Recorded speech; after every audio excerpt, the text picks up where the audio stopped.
गुरुकुल के सर्वश्रेष्ठ धनुर्धर कुमार देवदत्त की परीक्षा होगी। कुमार देवदत्त की!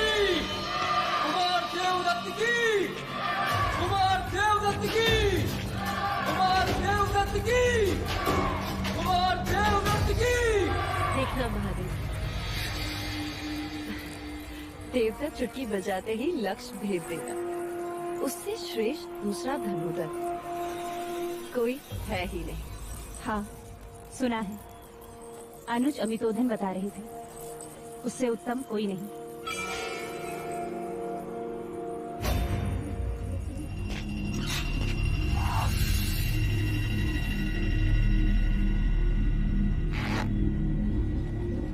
रुक जाइए गुरुदेव!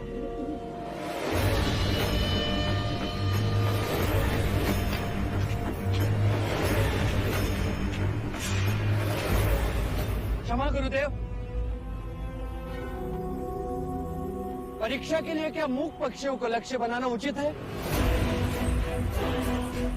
परीक्षा में धनुर्धर की योग्यता को परखना होता है। क्या युवराज के पास कोई और विधि है?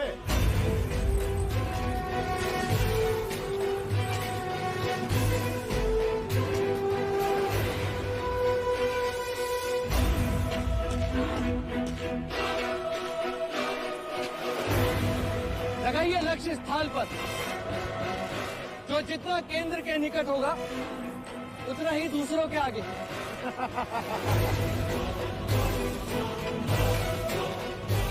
युद्ध में थाल और कटोरों में बाण नहीं चलाते अनुज। रणभूमि में क्षत्रिय जीवन और मृत्यु पे खेलते हैं। अरे यदि उड़ते पक्षियों को नहीं मार सकते तो शत्रु तुम्हें मार देंगे। युद्ध रणभूमि में खेला जाता है जयेश, यहाँ नहीं, और वो भी अनिवार्य हो तब। यहाँ तो केवल परीक्षा के लिए निर्दोष पक्षियों को लक्ष्य बनाया जा रहा है। ये उचित नहीं। उपदेश साधु संत देते हैं, कहते रहे यहाँ तो केवल परीक्षा दी जाती है, भीरुता के व्यर्थ कारण नहीं। कुमार देवदत्त सत्य कह रहे हैं। होने वाले सम्राट को लक्ष्य का छोप कैसा?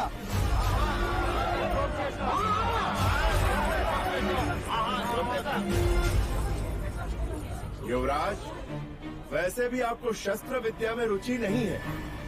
हम आपकी परीक्षा बाद में लेंगे।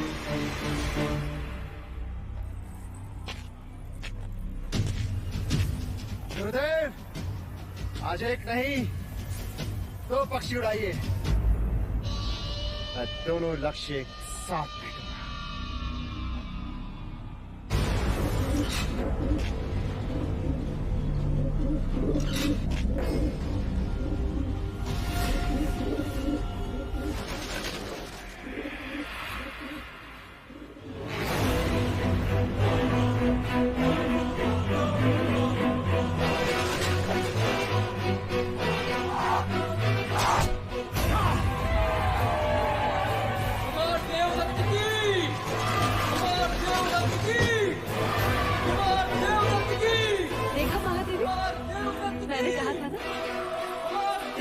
बड़ा धनुर्धर कोई है ही नहीं। देवदत्त की! कुमार देवदत्त की!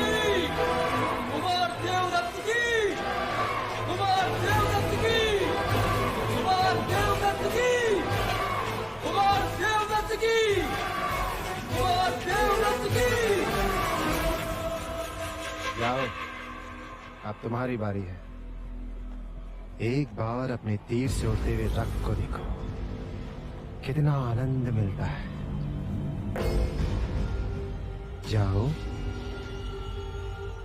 सिद्धार्थ, अब तुम्हारी बारी है।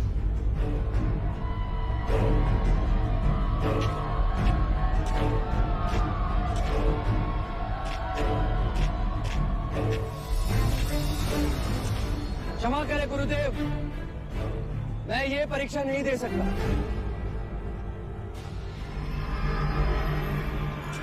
तो ठीक है गुरुदेव, परीक्षा समाप्त हुई।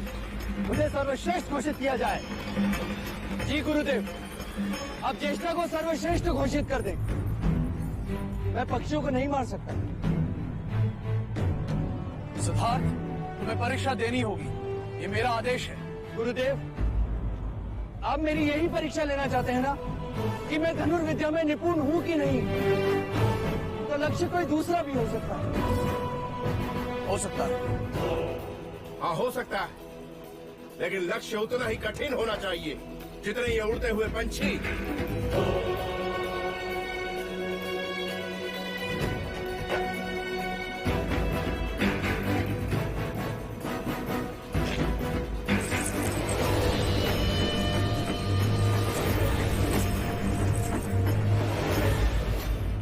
ज्येष्ठ, अब आप इसे अपनी पूरी शक्ति से ऊपर उछालिए, इतना ऊपर उछालिए कि ये मोती बिंदु के रूप में भी ना दिखाई दे। क्यों अपना उपहास कराने पे चले हो?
युवराज स्नान कर रहे हैं कुमार।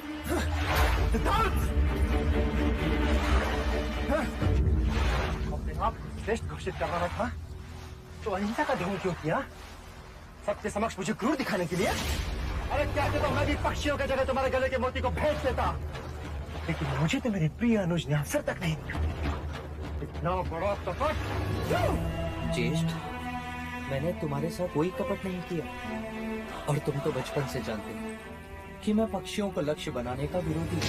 हाँ, तुम तो बड़े अहिंसावादी हो। अरे मत भूलो सिद्धार्थ, प्रत्यक्ष नहीं पर परोक्ष है जो तुम भी हिंसा करते हो, लोगों की भावनाओं की हत्या करते हो तुम, हत्यारे हो तुम। याद रहे सिद्धार्थ, दंड युद्ध में तुम मेरे समक्ष होगे और वहां तुम्हें मुझसे युद्ध करना ही होगा। और ये दंड युद्ध ये सिद्ध करेगा कि कपिलवस्तु के गुरुकुल का सर्वश्रेष्ठ योद्धा कौन है।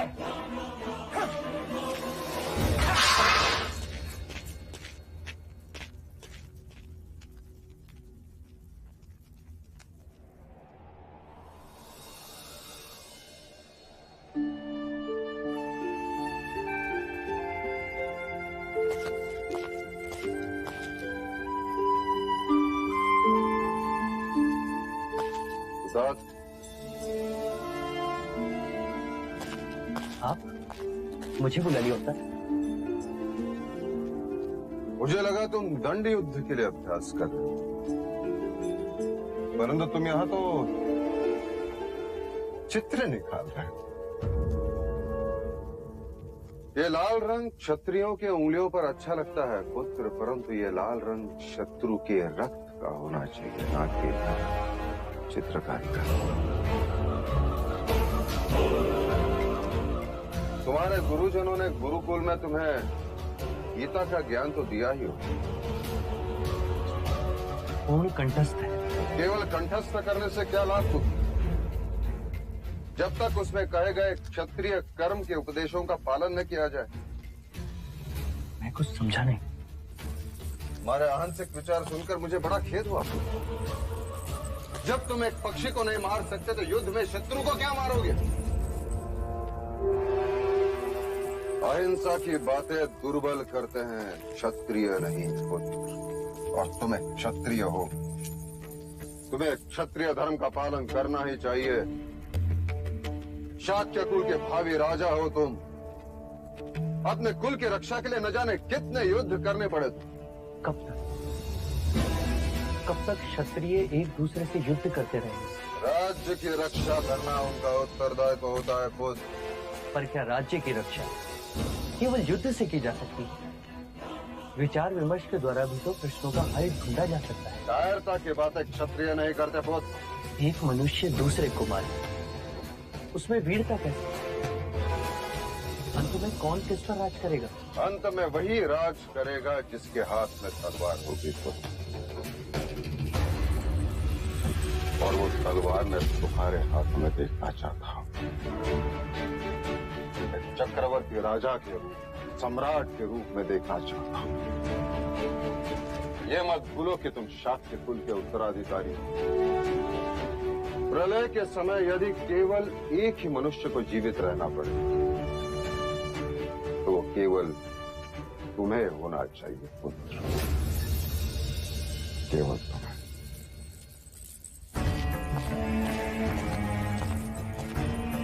मैं गीता के उपदेश को समझता हूँ पिताजी,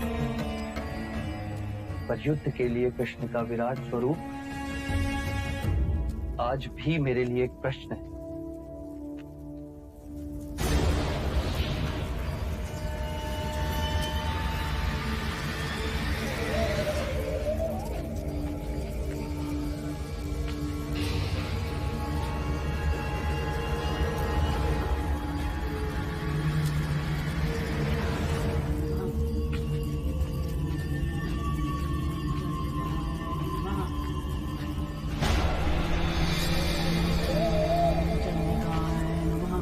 आ गई तू, कब से प्रतीक्षा कर रही थी।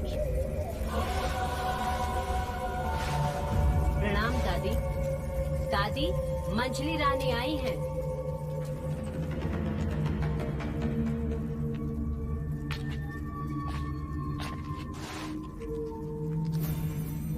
वो मेरा पुत्र। तेरा पुत्र हर समय क्रोध होता है, इसीलिए सब कुछ खोता है। जानती हूँ, इसीलिए यहाँ आई। कल अंतिम दंडयुद्ध होगा। मैं चाहती हूँ कि ये कील उठा ले। जिससे भी वो युद्ध करने वाला है, उसके दंड में ये कील ठोक देना। वो कभी भी तेरे पुत्र पर प्रहार नहीं कर सकेगा।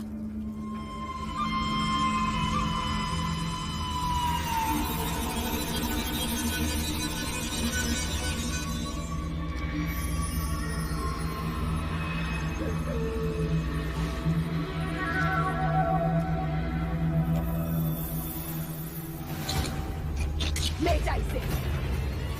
देने वाली को तू क्या देगी?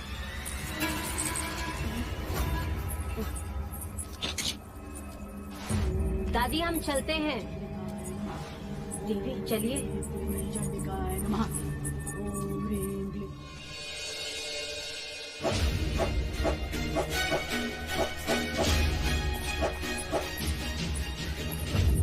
देवदत्त,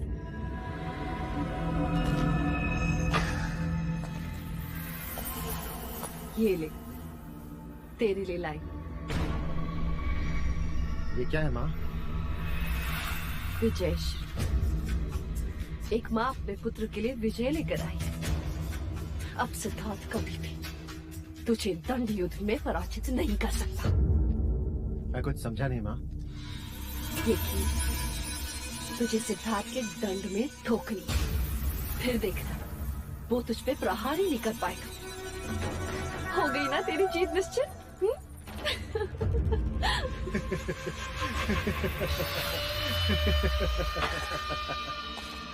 माँ, मुझे जीत याचकों की तरह झोली में नहीं, अपनी मुट्ठी में चाहिए। यदि आप कहें तो ये कील से धार की हथेली में ठोक दूं, यदि कहें तो तलवार से उसका सर उड़ा दूं मां। लेकिन इस तरह ये टोड़ने टोट के करके मुझे विजय नहीं होना। मैं एक शूरवीर क्षत्रिय हूं, मुझे जीतना है और मैं जीतूंगा। और जीत का महत्व तब होता है जब एक योद्धा अपने शौर्य और वीरता से युद्ध को जीते। लेकिन आप ये नहीं समझेंगे, क्योंकि आपको अपने पुत्र की योग्यता से अधिक विश्वास इस कील पर है।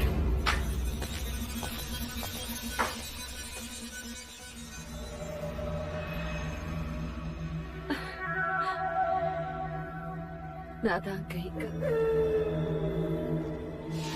अब चाहे कुछ भी हो जाए बेटा, विजय का मुकुट तो तेरे ही सर होगा। यशस्वी भव क्षत्रिय।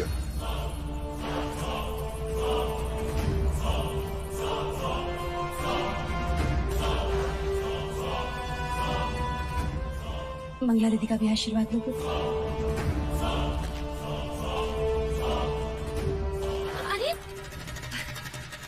मेरा आशीर्वाद तो सदैव तुम्हारे साथ है पुत्र, पर आज तो मैं तुम्हारे इस शस्त्र को भी आशीर्वाद देना चाहती हूँ।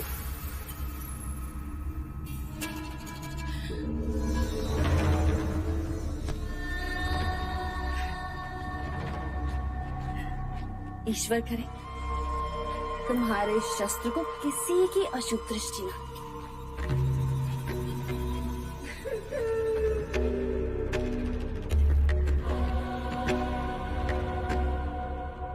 ईश्वर तुम्हें देवदत्त का सामना करने की शक्ति दे। लो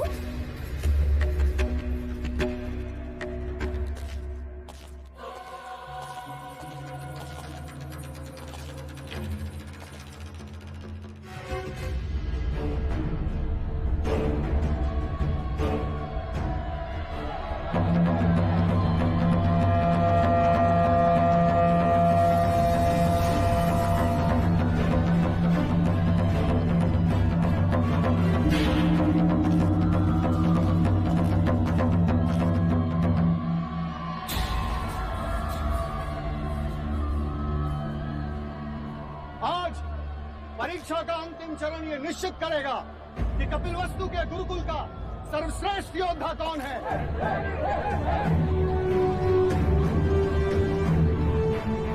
तो परीक्षा के अंतिम दो प्रतिस्पर्धी अपनी दंड विद्या का परिचय देने पधार रहे हैं। राजा द्रोणोदन के सुपुत्र कुमार देवदत्त।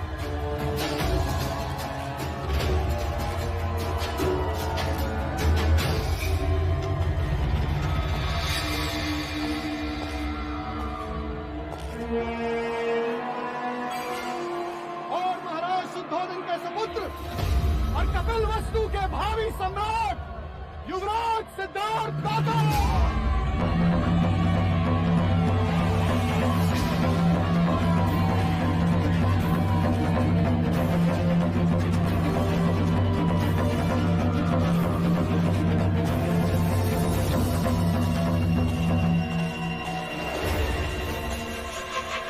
ये लो दंड और कर लो अपनी मंशा पूरी।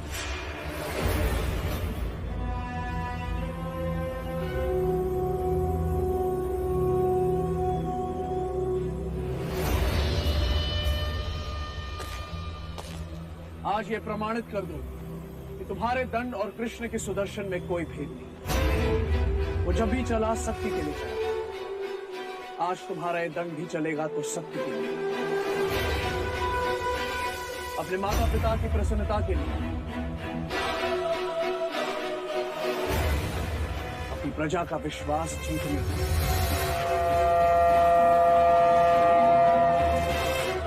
जाओ विजयी।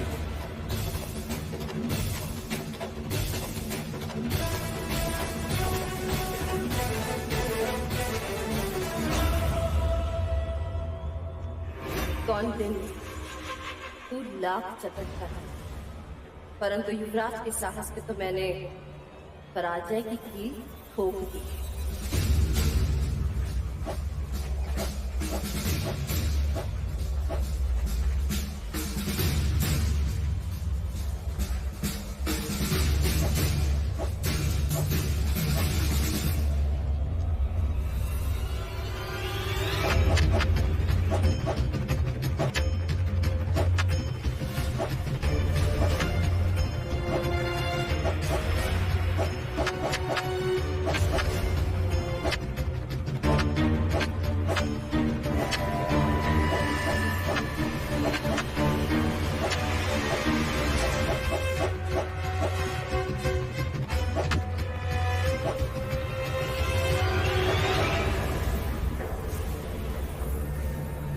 ये तुम्हारे युवराज प्रतिवार क्यों नहीं कर रहे? तुम्हारे युवराज मतलब? युवराज तुम्हारे भी तो हैं। हाँ, मेरे भी तो हैं।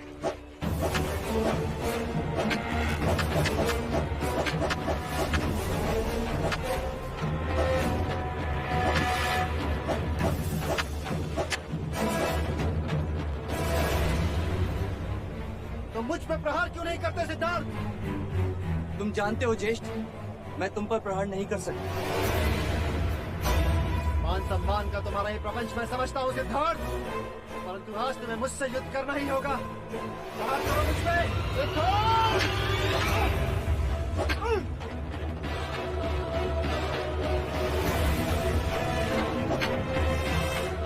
सिद्धार्थ प्रहार करो या अपनी हार स्वीकार करो।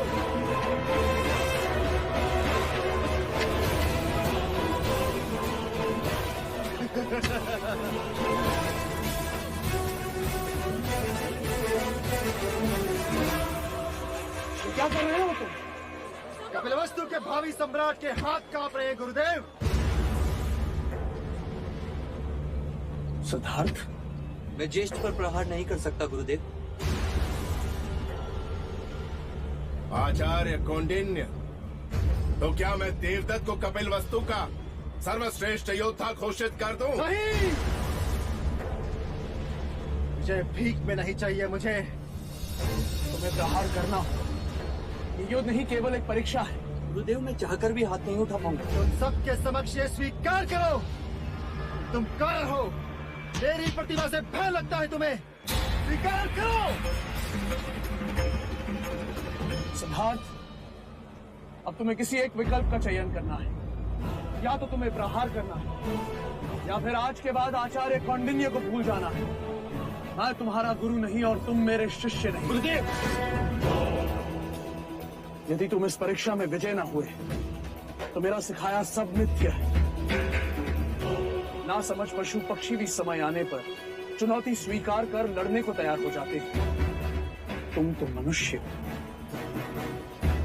मत भूलो, अतल वितल भूतल पर जन्म लेने वाली प्रत्येक आत्मा कर्म के अधीन है, कर्माधीन है। पर ज्येष्ठ, इतने भावनाशील मत बनो सिद्धार्थ। केवल अपना कर्म करो। याद रखो, बादल का मूल्य वर्षा से, पेड़ का मूल्य फल से, तलवार का मूल्य धार से, उसी तरह एक क्षत्रिय का मूल्य प्रतिभावान योद्धा बनने से।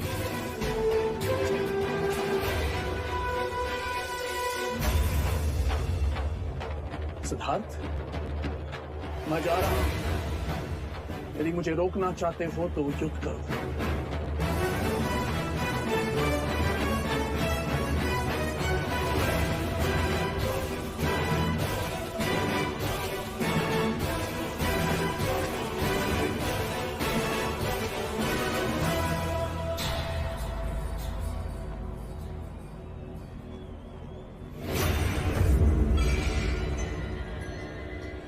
अतल वितल भूतल पर जन्म लेने वाली प्रत्येक आत्मा कर्म के अधीन है, कर्माधीन है। केवल अपना कर्म, केवल अपना कर्म।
क्षमा करना चाहिए। ये प्रहार मैं अपने लिए नहीं, गुरु आज्ञा से कर रहा हूँ।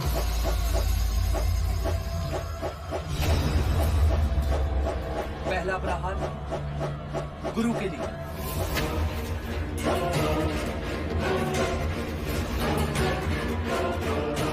दूसरा माता पिता की अपेक्षा के लिए,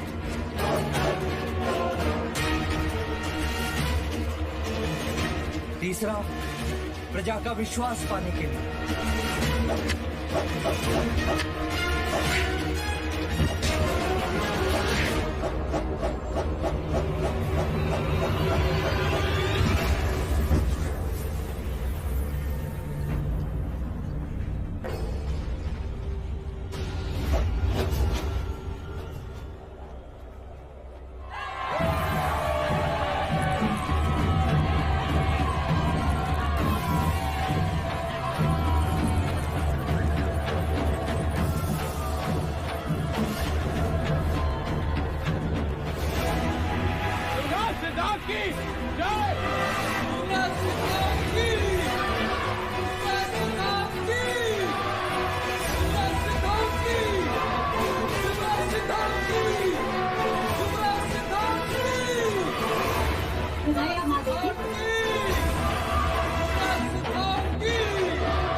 सारे कपिल वस्तु को शोभा यात्रा का आयोजन करो।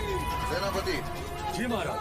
ऐसा कुछ करो कि शाक्यों के राजकुमारों की कीर्ति मगध और कौशल राज तक पहुंचे।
तुम बांसुरी कितनी अच्छी बजाते हो। तुम्हारे नृत्य ने प्रेरित की।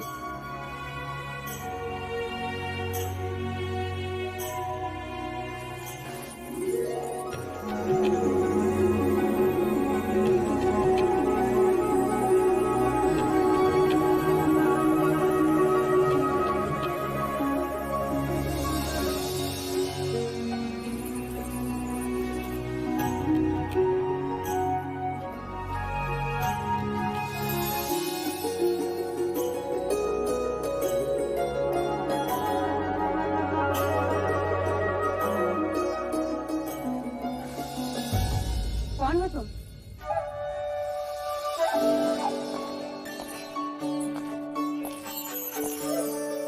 क्या इस प्रश्न के उत्तर में मैं आपसे एक प्रश्न कर सकती हूँ महादेवी? मैं आपको क्या कहकर पुकारूं? मामी या बुआ?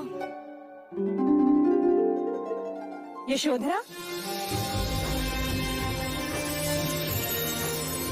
यशोधरा,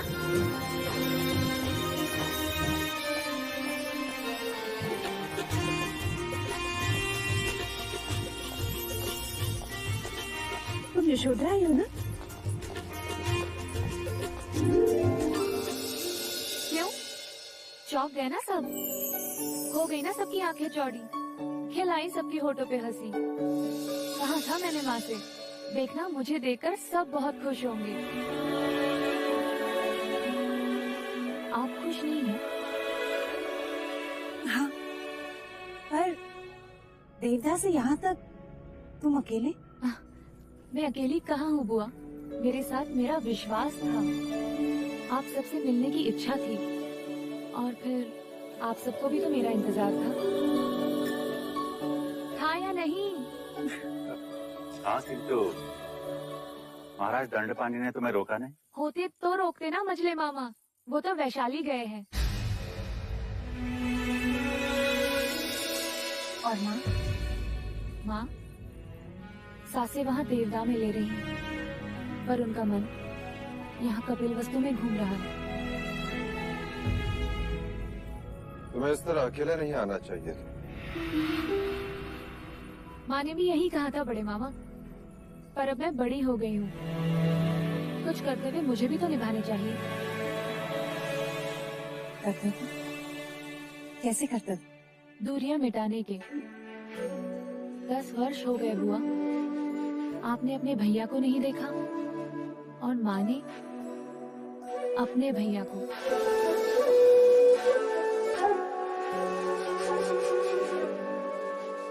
तुम्हारे रूप में मुझे अमिता दिखाई दे रही है, और तुम्हारे शब्दों में उसे सुन रही हूँ। मैंने तो कह दिया था माँ से कि मुझे जाने दो, मामा और पिताजी के बीच जो भी अनबन हो, पर मैं बन बन करके संबंध बनाकर ही वापस आऊंगी।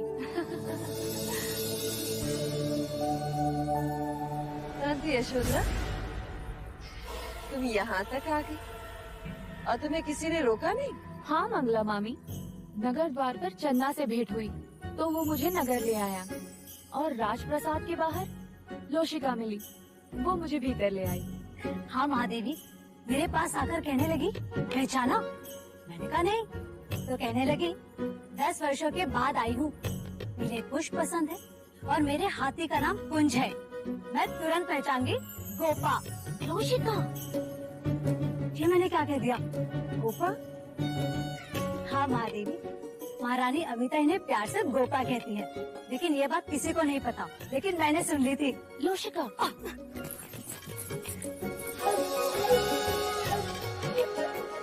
गोपा अच्छा ना। कपिल वस्तु में तुम्हारा स्वागत है गोपा।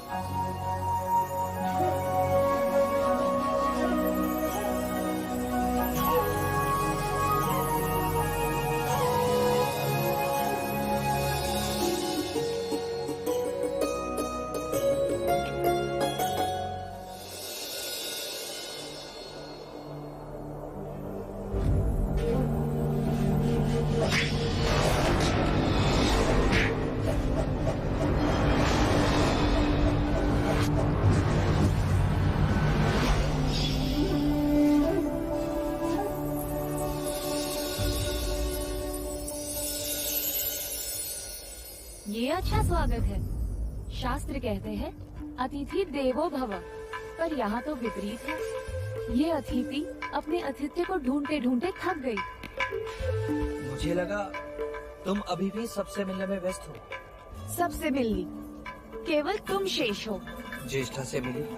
हाँ, वो भी पराजय पर बहुत क्रोधित है। जानता हूँ। वो अपनी पराजय को सहज स्वीकार नहीं कर सकते। और तुम भी तो अपनी विजय का आनंद नहीं मना रहे। ऐसा क्यों कहती हो? स्वयं से पूछो। सब कुछ छोड़कर यहाँ अकेले आकर बैठ गए। कोई काव्य की रचना कर रहे हो? नहीं। जब जब मेरा चित्त प्रश्नों के अधीन होता है तो मैं यहाँ उत्तर खोजने चला आता हूँ। प्रश्न? कैसा प्रश्न? यही कि अमावस्या की रात से भी काला क्या होता है? इतना साधारण प्रश्न। अमावस्या की रात से भी काला होता है स्त्री की आंखों का काजल।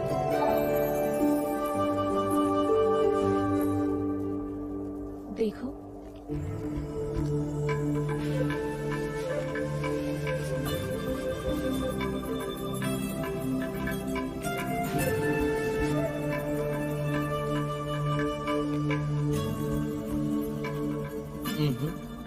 कलंक।